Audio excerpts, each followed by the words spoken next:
අපි දැන් ඇවිල්ලා ඉන්නේ හනුමාන් දෙවියන්ගේ බර්ත්ඩේ එක. ඉතින් ඒගොල්ලෝ දානයක් දෙනවා හනුමාන් දෙවියෝ උදෙසා. අපි ගිහලා බලමු කොහොමද හදන්නේ.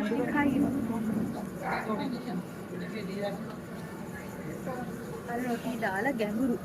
ගැඹුරු විදියට පාරමිත විතර යනකට තමයි තමයි ඔක සම්මානී නාලිනා.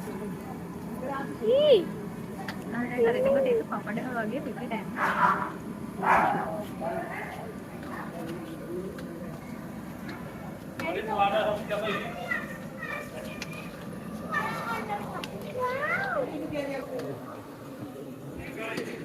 එතන මේ විදිහට හදනවා ගුලි රොටි හදලා රොටියේ මේක හදලා ඊට පස්සේ මේ විදිහට බෝල කරලා අර විදිහට රොටිය හදනවා.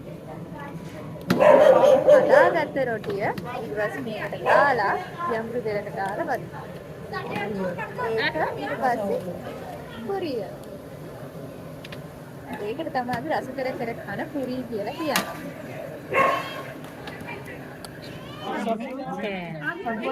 Oh, bravo, dai, pure vedrò.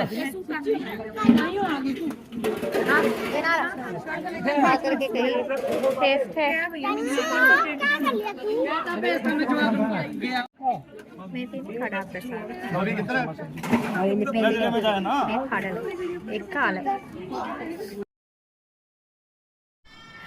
ඇත්තටම කෑම ගොඩක් රහට තිබ්බා. අපිට ගෙදර ගෙන යන්නත් දුන්නා. ඉතින් මේ වගේ වීඩියෝස් බලන්න කැමති නම් ඔයගොල්ලෝ අපිව සබ්ස්ක්‍රයිබ් කරන්න. ඒ වගේම මොනවද කන්න ආස කෑම අපිට කියන්න. එතකොට අපිව පෙන්නන්නම්.